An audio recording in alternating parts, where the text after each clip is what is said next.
Hey, we had a big win today. We should do something irresponsible to celebrate. What do you have in mind? Oh, I don't know. The money fight!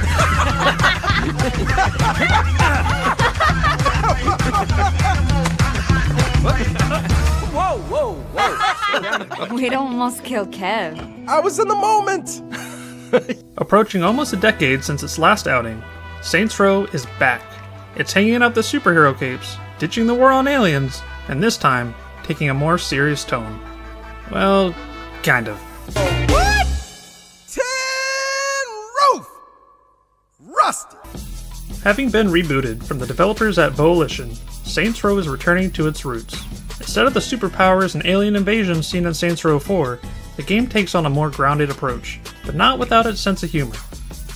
Set in the American Southwest, the story takes place in the beautiful city of Santo Eliso and follows 4 close friends living together, struggling just to afford rent. The solution to their problems? Be your own boss. Here, they decide to put all their skills to use to form their own gang and rise to the top of the criminal food chain under the name, you guessed it, the Saints. Upon creating the Saints, you must now build a criminal empire from the ground up. However, before you can do that, you get to play around in what is most likely the game's best feature, the Boss Factory. The possibilities for customizing your character are endless. You can easily end up spending hours in it. What's even better is that you can download or upload your boss and share it with other players around the world. I personally could not decide whether to be The Rock, Willy Wonka, or maybe even Handsome Squidward. But in the end, I took a more classic approach and made one from scratch. Rounding out your crew are Kevin, Nina, and Eli. Kevin is a shirtless, party-loving DJ who always has the right connections that hook you up. He's also a great cook. But I can bake the shit out of some macaron. As a gang's getaway driver, Nina is knowledgeable and obsessed with cars, as well as an art enthusiast. My personal favorite, though, is Eli, the strategic mastermind behind your criminal empire, who perhaps has the best quest line in the game, where you get to exchange your deadly weapons for fantasy, almost Nerf-like weapons, and participate in his love of live-action roleplay.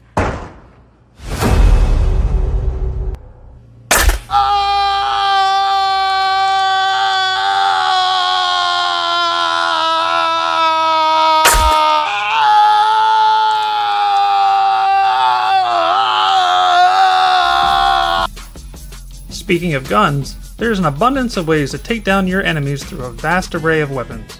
The Thrustbuster is a personal favorite of mine. Think of it as a Nerf football that once it sticks to a target, it flings them right into the air like a bottle rocket and explodes.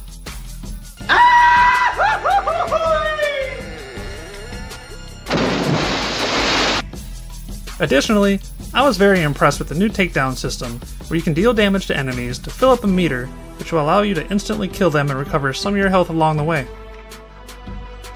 As with previous installments, the game offers some wild and chaotic set pieces, among which the train heist is one of the most memorable, where you get to ride hover bikes, jump between cars from one to another, and even at one point, board a tank. Players will also discover new gameplay features and abilities. Climbing out on top of your vehicle's roof and firing at enemies is one of the game's most appealing features. It makes you feel like you're in a summer blockbuster movie. A wingsuit can also be equipped that you can use to glide across the city or allow you to take down enemies. It was a bit difficult to control at first, but after flying into a wall a few dozen times, you get the hang of it.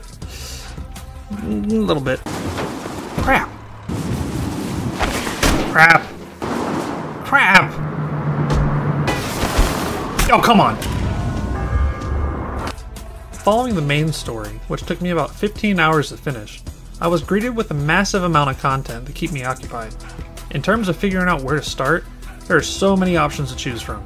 You can complete missions and ventures that involve conquering different city territories that range from jumping into traffic repeatedly to commit insurance fraud, to even stealing a giant Wienermobile to control the drug trade in the city. There are loyalty missions, in which you can spend time with your crew members and dig deeper into the details of their lives. There also is a wanted app inside your cell phone, which is basically bounty hunting for extra cash. And if that isn't enough, you can find over 100 collectibles, take pictures of them, and customize your gang's HQ with the items you found. Although I did enjoy my time in Saints Row, I did have my fair share of issues with the game. While the open world of Santo Eliso is stunning, it also felt pretty empty.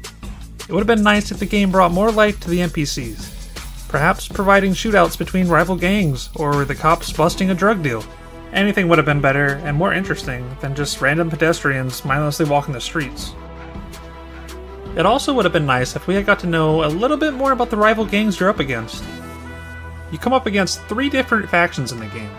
Marshall, a private military corporation, the Los Panteros, a gang made up of muscle and car enthusiasts, and the Idols, an anarchist group.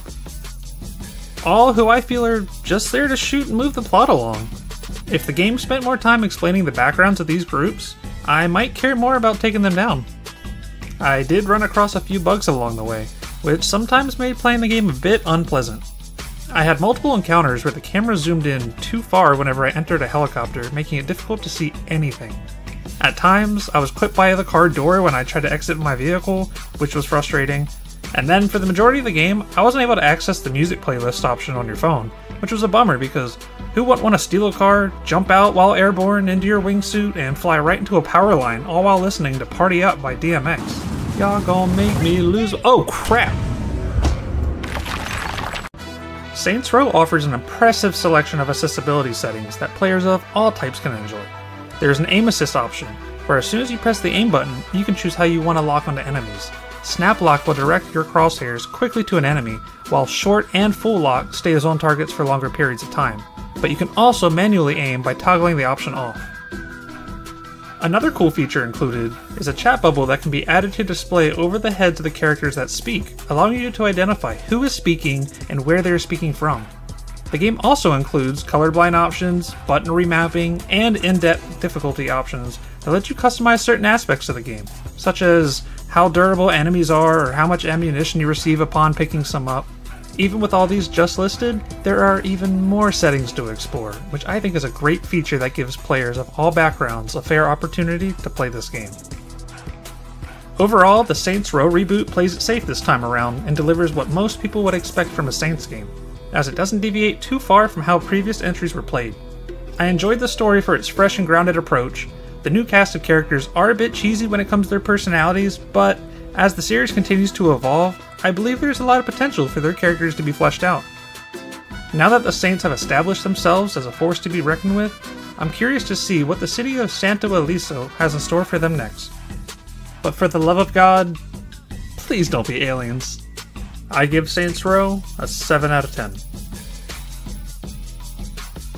We got the name, we got the space, we got the logo, we got the employees. And we got the fucking money. Yeah!